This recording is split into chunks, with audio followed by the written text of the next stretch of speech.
자, 오늘은 지난 시간에 배운 채널 길이 변조 효과에 대한 예제 풀이를 좀 해보도록 하겠습니다. 교재에 나와 있는 예제가 되겠습니다. 먼저 문제를 보겠습니다. N 모스펫이 있고요.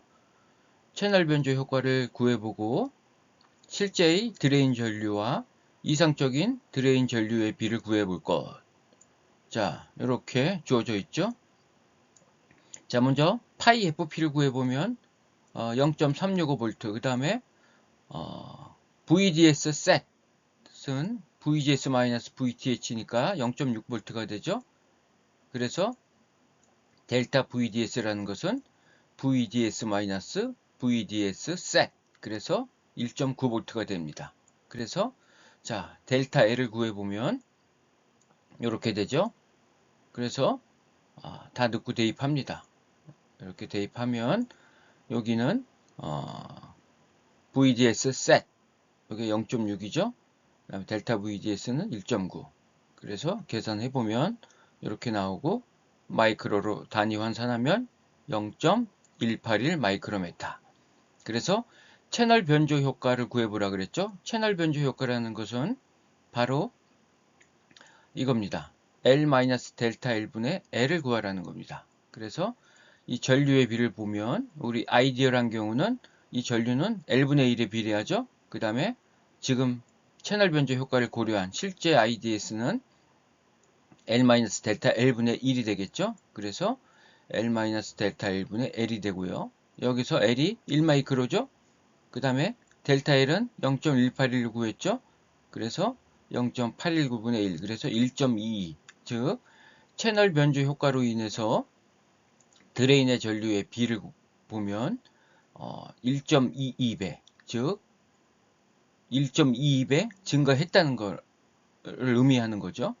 그래서 이 채널 변조 효과 때문에 실제 이펙티브 채널 길이가 짧아진 겁니다. 짧아졌기 때문에 아이디얼한 경우에 비해서 전류가 증가한다는 거고, 그 증가폭이 1.22배 증가한다, 그런 의미가 되겠습니다. 그래서 여기 빨간색으로 글씨 쓴 거, 요거를 잘 기억해야 되겠습니다. 드레인 전압이 2.5V가 되면 실제 채널 길이가 0.819 마이크로메타로 짧아진다는 것이고, 이것이 바로 채널 길이 변조 효과로 인해 실제 전류값은 채널 길이 1마이크로 대비해서 1.22배 증가한다, 그런 의미가 되겠습니다.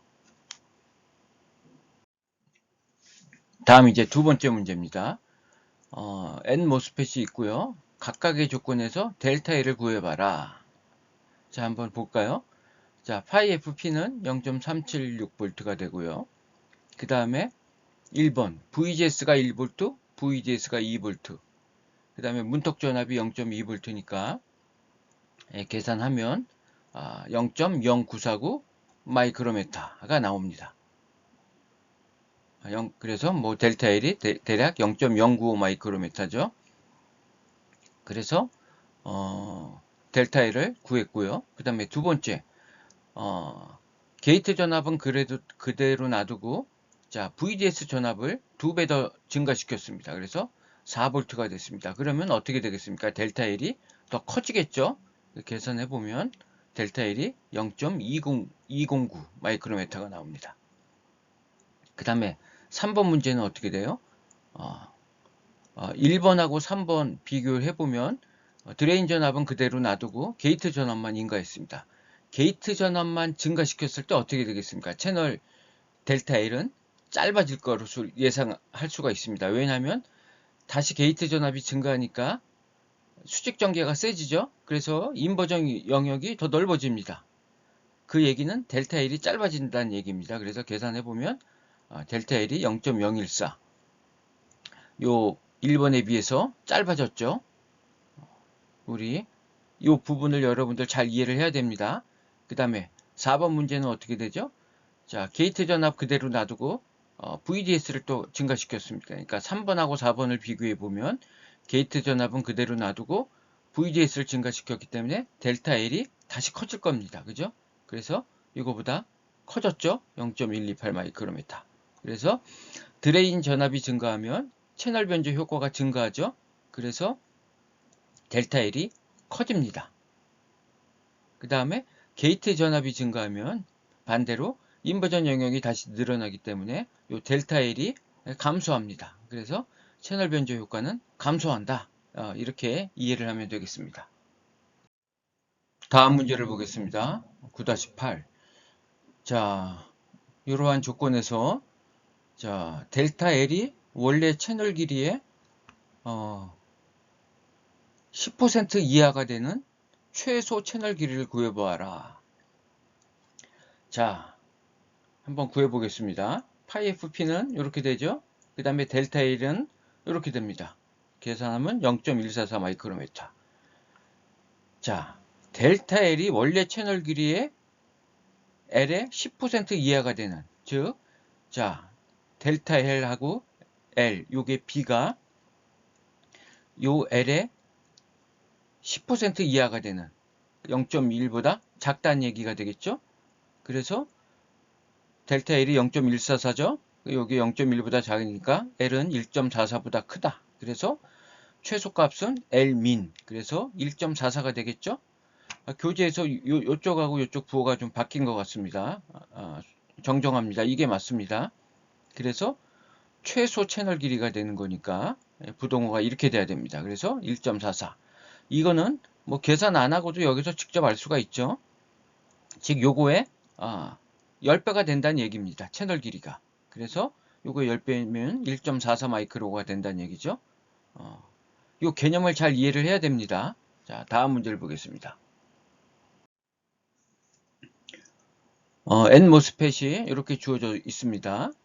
그래서 VGS가 2V, 그 다음에 델타 VGS가 357, 각각 델타 L을 구해보아라. 그리고 각각의 경우에 L분의 델타 L이 10%를 만족하는 최소 채널 길이를 구해보아라. 앞에 문제하고 비슷하죠? 자, 여기서 근데 문턱 전압을 주지 않았습니다. 문턱 전압을 먼저 구해야 되겠습니다. 자, 문턱 전압 구하려면 여러분들 VTH 혹시 기억나죠? 자, 먼저 C옥스 구해야 됩니다. C옥스는 이렇게 되죠? T옥스가 10나노니까 옹스트롱으로 바꾸고 10의 -8승을 곱해줘야 되겠죠? 단위를 일치시켜야 됩니다. 그래서 10의 -7승 페럿 정도가 나오고요. 플랫밴드 전압은 이렇게 되죠? 그래서 이걸 계산하면 마이너스 0.519. 교재에서도 여기가 조금 틀렸던 것 같아요. 뭐 큰 차이는 안 나는데요. 어쨌든 플랫밴드가 이렇게 되고요. 그 다음에 파이 FP는 이제 이렇게 되겠죠? 0.389. 그래서 문턱 전압을 구해보면 이렇게 됩니다. 이렇게 돼서 계산해보면 0.588V. 그래서 VGS set 구해보면 VGS-VTH니까 E-0.588. 그래서 1.412V가 됩니다. 자, 그래서 델타 L을 구해보면, 자, 델타 VGS가 3V일 때 구해보면 이렇게 되겠죠? 그래서 파이 FP 구했고, VDS set 1.412가 되겠죠? 그리고 델타 VDS가 3V.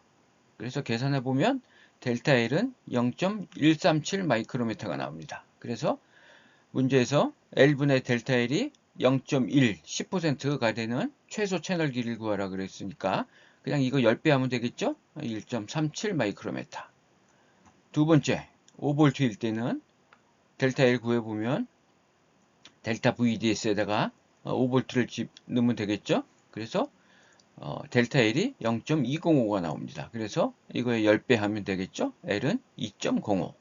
3번도 마찬가지입니다. 0.235가 나오고 L은 2.35 마이크로. 자, 문제 풀이해서 우리가 더 개념을 확실하게 이제 여러분들 이해를 했을 거라고 봅니다. 자, 그러면 이제 문제 풀이 마치고 다음 시간에는 이제 숏 채널 효과에 대해서 이제 본격적으로 논의를 해보겠습니다.